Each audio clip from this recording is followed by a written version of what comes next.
എല്ലാവർക്കും നമസ്കാരം. ഒരു ചിരി ഇരുചിരി മൊബൈൽ പ്രോഗ്രാം നിങ്ങൾ കാണാറുണ്ട്.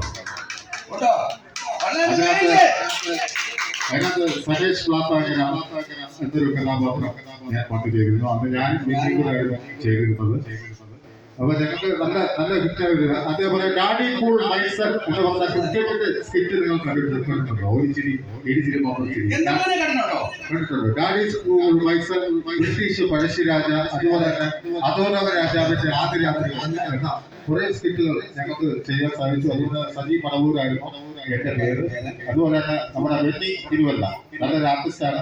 അദ്ദേഹം മൊബൈൽ ഒരുപാട് കഥാപാത്രങ്ങൾ ചെയ്തൊരു ആർട്ടിസ്റ്റാണ്. അപ്പൊ നമുക്ക് എന്താ പറയാ, ഈ നല്ലൊരു മുഹൂർത്തത്തിൽ നല്ലൊരു പരിപാടി നമ്മളിവിടെ അവതരിപ്പിക്കാൻ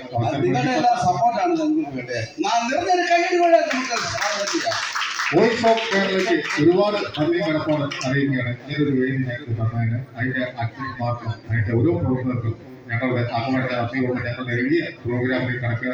ഏതൊരു പ്രോഗ്രാമിന്റെ വിജയം നിങ്ങളുടെ പ്രോത്സാഹനം തന്നെയാണ്. തീർച്ചയായിട്ടും നമ്മൾ എന്താ പറയാ, നമ്മൾ ഉല്ലസിക്കാൻ വേണ്ടിയിട്ടാണ്, നമ്മളൊന്ന് സന്തോഷിക്കാൻ വേണ്ടിയിട്ടാണ് നമ്മൾ യാത്ര. അപ്പൊ ഈ ഒരു വേളയിൽ കുറച്ച് സിനിമാ താരങ്ങളെ ഉൾപ്പെടുത്തിക്കൊണ്ടുള്ള ഒരു സ്കിറ്റ് പോലെ ഒരു സംഭവം ഞങ്ങൾ ഇവിടെ വന്നിട്ട് പ്ലാൻ ചെയ്തതാണ്. അപ്പൊ എന്തെങ്കിലും തെറ്റുണ്ടെങ്കിൽ സമയം ക്ഷമിക്കുക. അപ്പൊ പ്രോഗ്രാമിലേക്ക് നമുക്ക് ആദ്യം കിടക്കാം. എത്ര കാലമായി നമസ്കാരം. നമ്മൾ ഒന്നിച്ചൊരു പ്രോഗ്രാം ചെയ്തിട്ട് ഇന്നിവിടെ നമുക്കൊരു വേദി ഒരുക്കി തന്നതിന് വളരെ നന്ദിയുണ്ട്. തീർച്ചയായിട്ടും എന്തായാലും വളരെ സന്തോഷം. നിങ്ങളുടെ പ്രോഗ്രാം അടിപൊളി പരിപാടിയാണ്. ഞാൻ കണ്ടിട്ടുണ്ട്. നമ്മൾ ഒരുമിച്ച് മഴവില്ലി പ്രോഗ്രാം ചെയ്തിട്ടുണ്ട്. അപ്പം നമുക്ക് പ്രേക്ഷകർക്ക് വേണ്ടി എന്താണ് അവർക്ക് ഒരു സത്യം, ഒരു കന്നെ, പിന്നെന്താ ഒരു വാഴയിലേക്ക് പായസം തൊട്ട് പ്രഥമൻ, അതുപോലെ തന്നെ അച്ചാറ്, ഇങ്ങനെ പല വിഭവങ്ങളും ഞങ്ങൾ ഇവിടെ ചെയ്യാൻ പോവാണ്. അപ്പൊ ഇത് ഈ വരുന്ന നിങ്ങൾക്ക് രുചിപരമായിട്ട് എത്തണമെങ്കിൽ നിങ്ങളുടെ പ്രോത്സാഹനമാണ് ഏറ്റവും. അപ്പൊ ആദ്യം ഏത് ഭാഗത്തെ ശബ്ദമാണ്? നമുക്ക് സത്യം തുടങ്ങിയേക്കാം.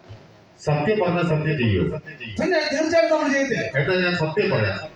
പറഞ്ഞു സൗണ്ട് തീർത്തിട്ട് പറയാം. ആ സൗണ്ട് ആദ്യം ഈ സൗണ്ട്. നമ്മുടെ സത്യഭാഷയെ വന്ന് നിങ്ങളുടെ മുന്നിൽ അനുകരിക്കുകയാണ്.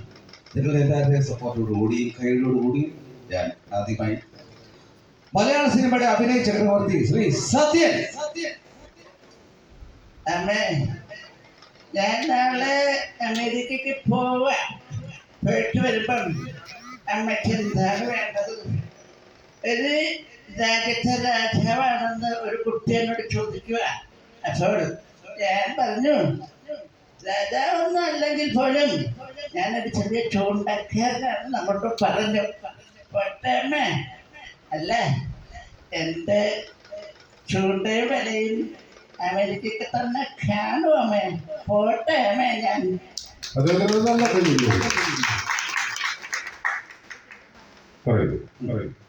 അടുത്ത നമുക്കറിയാം, മലയാള സിനിമയുടെ വില്ലൻ കഥാപാത്രങ്ങളെ ഒത്തിരി നമുക്ക് സമ്മാനിച്ച ശ്രീ നരേന്ദ്ര പ്രസാദ്.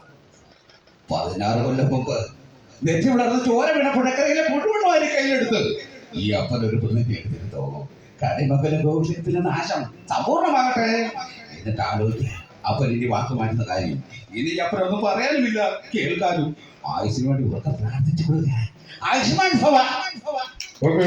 നല്ല കഴിവ്. ചെമ്മീൻ എന്ന കഥാപാത്രത്തിലൂടെ മലയാള സിനിമയിൽ എക്കാലവും വയസ്സിൽ പ്രായം കൂടുതലാണെങ്കിലും ചെറുപ്പക്കാരനായി നമ്മുടെ മുമ്പിൽ അതേ രൂപത്തിൽ പല കഥാപാത്രങ്ങൾ ചെയ്ത് മധുസാറിനെ നമ്മൾ ഇന്നും ഓർത്തു പോകുക. അദ്ദേഹത്തിന്റെ ഓർമ്മകൾക്ക് മുമ്പിൽ അദ്ദേഹത്തിന്റെ വോയിസ് ഞാൻ ഡിക്റ്റേഷൻ ചെയ്യുക. മിസ്റ്റർ വെങ്കടേഷ് തിരുവല്ല ഇവിടെ വന്ന് പരിപാടി ചെയ്യുമ്പോൾ അതിന്റെ ഫോമും ഭീമവും ഒക്കെ ഉദ്യോഗമെന്നാണ് എനിക്ക് പറയാനുള്ളത്. വെങ്കടേഷ് തിരുവല്ലയ്ക്ക് വേണ്ടി നിങ്ങൾക്ക് വേണ്ടി ഞാനൊരു ഫോട്ടോ ഓടാം. കാരണം യോടുമൊക്കെ ഞാനും പോരേണ്ടയോ നിന്റെ കൂടെ. പാടില്ല പാടി മറന്നു ചെയ്തുകൂടെ. അല്ല എന്താ പറയാ, ഞാൻ പോയിട്ട് പിന്നെ വരാനോ? മലയാള സിനിമയിലെ ഇക്കാലത്ത് ഒരു താരമായിരുന്നു രാജുവൻ. ഓർക്കുന്നുണ്ടോ കോരസാരനെ? എല്ലാവർക്കും വേണ്ടി നമസ്കാരം. എന്നാ വേണ്ട മക്കളെ വിശേഷം? നിങ്ങൾക്ക് എല്ലാവർക്കും സുഖമാണോ? ഒന്നാം മതകേറി പോകരുത്, അവിടുന്ന് തടയുന്നു താഴോട്ട് ചാടണ്ടേ എന്റെ പൊന്നു മോനെ. അടുത്ത പിന്നെ ഏത് സ്റ്റാറാണ് മമ്മൂട്ടി ചെയ്തല്ലേ വടക്കംപുലിയുടെ കഥ എന്ന ചിത്രത്തിലൂടെ നമുക്കറിയാം ആ ഒറ്റയൊരു പെർഫോമൻസ് കൊണ്ട് കേരളക്കര കീഴടക്കിയ നമ്മുടെ മെഗാസ്റ്റാർ മമ്മൂട്ടി ചന്തുവിനെ തോൽപ്പിക്കാൻ ആവില്ല മക്കളെ. പൊൻകാരം കൊണ്ട് ചുരുക കൊടുത്തു, ഇരുമ്പാണി തട്ടി മുളയാണി വെച്ചവൻ ചന്തുവിനെ തോൽപ്പിക്കാൻ ആവില്ല. മടങ്ങി പോ മക്കളെ. ആയുധബലം കൊണ്ടും അംഗബലം കൊണ്ടും ചന്തുവിനെ തോൽപ്പിക്കാൻ ആവില്ല. പോ കടന്നു പോ മക്കളെ, പോകാൻ. അദ്ദേഹത്തിനൊരു നല്ല വീഡിയോ കൊടുക്കുക. അതുപോലെ നമുക്കൊരു വെറൈറ്റി സംഭവം ഇവിടെ ചെയ്താലോ.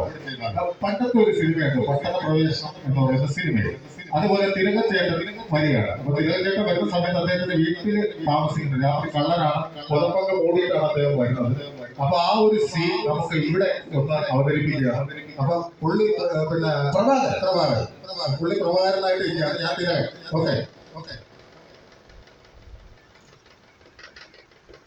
എന്തായാലും എന്റെ പ്രഭാകര, നീ എന്നെ ആ പഴയ കുപ്രാക്കളത്തിലേക്ക് പറഞ്ഞു വിടല്ലേ പോവാൻ.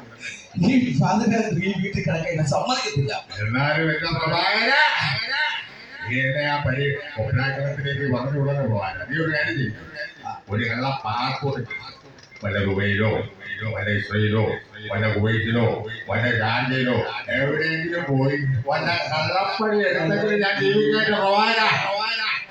എന്നാലും എന്റെ പ്രഭാകര. Thank you. വളരെ സന്തോഷം. ഈ ഒരു പ്രോത്സാഹനമാണ് എനിക്ക് തോന്നുന്നത്. ഒരുപാട് വാട്സപ്പ് കൂട്ടായ്മകളുണ്ട്, കാരണം ഒരുപാട് പ്രോഗ്രാമുകളിൽ ഞാൻ പങ്കെടുത്തു. പക്ഷെ ഇത്രയും നല്ലൊരു കയ്യടി, ഇത്രയും നല്ലൊരു ഒത്തൊരുമ എനിക്കിവിടെ കാണാൻ സാധിച്ചിട്ടില്ല. കാരണം അതാണ് ഒരു നമുക്ക് തീർച്ചയായിട്ടും ഇനി തമിഴ് സിനിമയിൽ നിന്നും നമുക്ക് വിനീത് ചക്രവർത്തിയുടെ വോയിസ് നമുക്ക് കേൾക്കാം. ഞാൻ അമൃത ടിവിയിൽ ഗോപടി മാസ്റ്റേഴ്സ് എന്ന ഒരു കഥാപാത്രത്തില് ഒരു 2 പേര് ഈ വിനീത് ചക്രവർത്തിയുടെ വോയിസ് ചെയ്തിരുന്നു. ആ ഒരു വോയിസ് നമുക്ക് ശ്രദ്ധിക്കാം. என்னம்மா மாப்பிள்ளை எல்லாரும் ஓடுறவங்க மாதிரி வந்திருக்க யாரு வந்திருக்க பாரு, என்னடா போட்டு ஆட்டடா ரொம்ப பிடிக்கும் வரட்டுமா. തമിഴ് സിനിമയിലെ എക്കാലത്തെയും വില്ലൻ ശ്രീ മൻസൂർ അലിഖാൻ.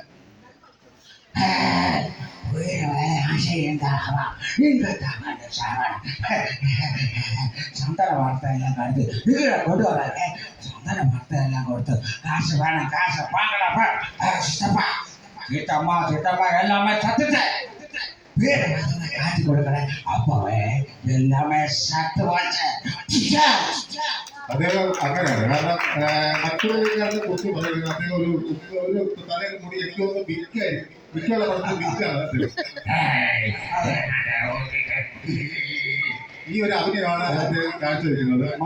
അദ്ദേഹത്തെ ഓർക്കുന്നത് നമ്മുടെ മലയാളം ചുരുക്കം ചില ആൾക്കാരാണ്. അദ്ദേഹം ഇപ്പൊ അധിക പടമൊന്നുമില്ല, പക്ഷെ അദ്ദേഹം ഒരുപാട് നല്ല കഥാപാത്രങ്ങൾ ചെയ്തുള്ള ഒരു നടന്മാരാണ്. തീർച്ചയായിട്ടും മിമിക്രിക്കാരായ ഞങ്ങളാണ് ഇങ്ങനെയുള്ള നടന്മാരെ ഈ ഇപ്പൊ ഓർക്കാൻ വേണ്ടി കൊണ്ടുവരുന്നത്.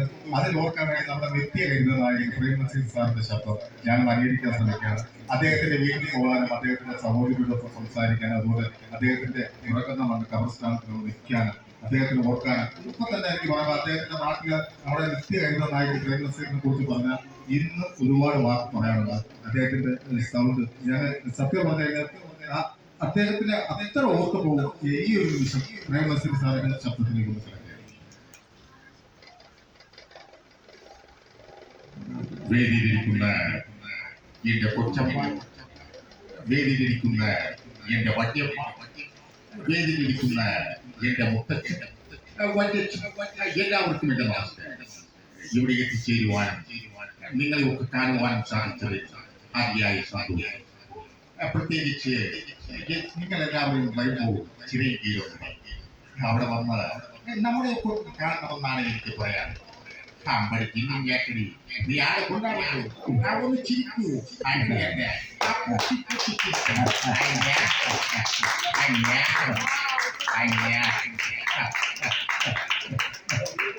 ഇനി അടുത്ത ഏത് ശബ്ദമാണ്?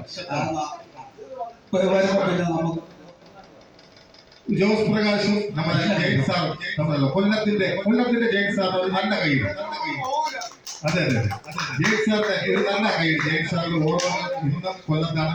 കാരണം അദ്ദേഹം തിരുവല്ലക്കാരനാണ്. അപ്പൊ അദ്ദേഹം പറഞ്ഞു എനിക്ക് ജയൻ സാറിന്റെ വീട് ഇല്ല, നമുക്കുള്ള പരിപാടിക്ക് പോകുന്നുണ്ട്, നമുക്ക് എന്തായാലും ജയൻ സാറിന്റെ വീട് കാണാൻ പോകാന്ന് പറഞ്ഞു. അപ്പൊ ജോസ് പ്രകാശും ജയൻ സാറും തമ്മിലുള്ള ഒരു സംഭാഷണം.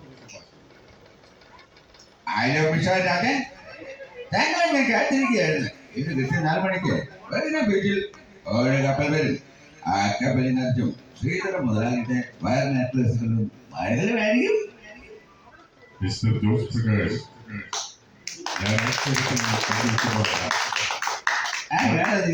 ഞാൻ തോന്നുന്നല്ലേ? Welcome bye bye. മരണത്തിന് മാത്രമേ എന്നെ കീഴ്പ്പെടുത്താൻ കഴിയൂ. ആരാണ് നീ അങ്ങനെ പറഞ്ഞത്? മരണത്തിന് അല്ലെങ്കിലും നിന്നെ കീഴ്പ്പെടുത്താൻ പറ്റുന്നില്ല. യുവർ അണ്ടർസ്റ്റാൻഡിംഗ് യുവർ കമ്മിറ്റി നിന്റെ കമ്മിറ്റിയിൽ ഞാൻ പങ്കെടുക്കും. ഓക്കേ എന്നാ പിന്നെ എന്റെ ഈ തോക്കിൽ 2 ഉടകന്മാരുണ്ട്. അത് ഞാൻ രണ്ടാമത് കൊടുത്താലോ? നിന്റെ തൊട്ടിൽ പങ്കെടുക്കാൻ വന്നവരല്ലേ ഞാൻ നിന്നെ കീഴ്പ്പെടുത്താൻ വേണ്ടി വന്നവരാണ്. അപ്പോൾ എന്നെ കീഴ്പ്പെടുത്താനല്ലേ? അപ്പോൾ ഞാൻ ഈ കേരളത്തിന് വിട്ടുവിട്ടും പമ്പിരിക്കുകയാണ്. ഇല്ലെങ്കിൽ ജോസ് പ്രകാശ് ആ കാണുന്ന കാഴ്ച ചവിട്ട് ധരിച്ച നല്ലതാ. എങ്ങനെ ഉണ്ടെങ്കിൽ ഞാൻ വീട്ടിൽ പോയിക്കോളാം. നീ നീന്തൽ നിനക്ക് നീന്തമില്ല. എന്റെ കാലിൽ എല്ലാരും എത്തിയിരിക്കും. നിന്റെ കാലിൽ മാത്രമല്ല നിന്റെ കാലിൽ അടിക്കാനുമുണ്ട്. മിസ്റ്റർ ബെനിസൺ ബഗേഴ്സ്. ഓക്കേ നീ എത്രയും പറഞ്ഞു നിന്റെ ഹെലികോപ്റ്റർ എന്നാ പോലും.